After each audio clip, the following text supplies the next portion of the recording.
नाथूराम गोडसे ने गांधी को क्यों मारा, क्या थी उसकी प्रेरणा, आइए जानते इस वीडियो में। तो वीडियो को लाइक एंड चैनल को भी सब्सक्राइब जरूर करना। आज हम ऐसे विषय पर बात करने जा रहे हैं जो भारतीय इतिहास का सबसे दुखद दिन है। नाथूराम गोडसे ने गांधी जी को क्यों मारा, ये समझने के लिए उस समय का भारत को समझना होगा। साल था 1947। भारत को आजादी मिली, लेकिन साथ में ही मिली थी विभाजन की वो जख्म जिसने लाखों लोगों की जान ली। हिंदू और मुसलमानों के बीच इंसाफ ने चरम पर थी। उन्होंने इसे रोकने के लिए हर संभव प्रयास किया, लेकिन परिस्थितियां उनके नियंत्रण के बाहर हो चुकी थी। गांधी जी ने दंगों को रोकने के लिए उपवास किए, लोगों से शांति बनाए रखने की अपील की, लेकिन कुछ लोगों के मन में ये बात बैठ गई थी कि गांधी जी मुसलमानों का पक्ष ले रहे हैं। नाथूराम गोडसे और उसके साथियों की सोच भी ऐसी ही थी।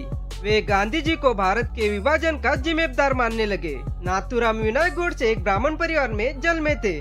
गोडसे का रुझान बचपन से हिंदू राष्ट्रवादी विचारधारा की ओर था। नाथूराम गोडसे हिंदू महासभा और आरएसएस से जुड़े रहे। आरएसएस ने बाद में दावा किया कि नाथूराम गोडसे ने 1948 की दशक में ही संगठन छोड़ दिया था। नाथूराम गोडसे और उसके साथी गांधी के राजनीति के प्रबल विरोधी थे।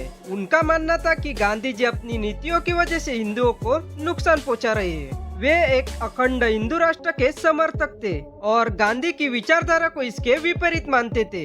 एक और बड़ा कारण जो गोडसे और उनके साथियों के मन में गांधी के प्रति नफरत भरा रहा, वह था पाकिस्तान को 55 करोड़ का भुगतान करना। विभाजन के बाद भारत और पाकिस्तान के बीच संपत्ति का बंटवारा होना था। पाकिस्तान के हिस्से में 75 करोड़ तय हुआ था, जिसमें से 20 करोड़ रुपए पहले ही दे चुके थे, लेकिन कश्मीर युद्ध के कारण भारत ने 55 करोड़ रुपए का भुगतान रोक दिया था। गांधी जी ने इस भुगतान को जारी करने के लिए उपवास रख दिया था। उनका मानना था कि यह भारत की नैतिक जिम्मेदारी है और ऐसा न करना पाकिस्तान को भारत के खिलाफ भड़काने जैसा है।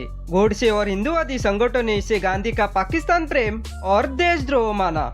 गांधी जी की हत्या कोई तात्कालिक फैसला नहीं था, इसकी योजना काफी समय पहले से ही चल रही थी। गोडसे और उनके साथी गांधी जी को मारने में कई बार असफल रहे।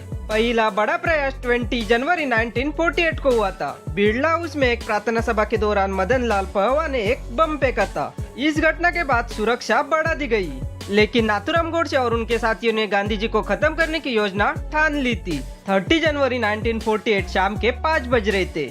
गांधी जी अपनी प्रार्थना सभा के लिए जा रहे थे। मनुबेन और आबाबेन, उनकी भतीजों ने उनको सहारा दिया हुआ था। भीड़ भी थी हमेशा की तरह। तभी भीड़ में से एक व्यक्ति आगे आया और उसका नाम था नाथूराम गोडसे। उसने गांधी जी के पैर छूने का नाटक किया और अपनी पिस्तौल निकालकर एक के बाद 3 गोलियां दाग दी।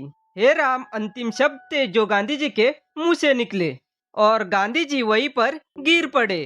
कुछ ही देर में भारत ने अपना राष्ट्रपिता खो दिया। नाथूराम गोडसे को तुरंत पकड़ लिया गया। बाद में उसके साथी नारायण आप्टे को भी फांसी की सजा सुनाई गई। अदालती कार्रवाई के दौरान गोडसे ने अपने कृत्य को सही ठहराने की कोशिश की थी। उसने कहा कि गांधी जी ने हिंदू राष्ट्र की विचारधारा को कमजोर किया था।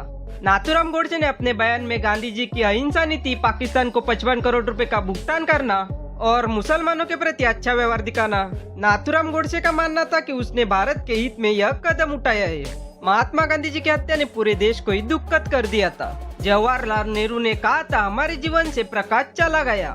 गांधी जी भले ही शारीरिक रूप से हमारे बीच न रहे हो, लेकिन उनके विचार, उनकी अहिंसा और सत्य नीति आज भी हमेशा कायम रहेगी। गांधी जी की हत्या हमें यह सिखाती है कि कट्टरता और नफरत किस हद तक इंसान को अंधा कर सकती है। तो दोस्तों, आपको यह वीडियो कैसा लगा हमें कमेंट में जरूर बताएं एंड वीडियो को लाइक एंड चैनल को भी सब्सक्राइब जरूर करें। धन्यवाद।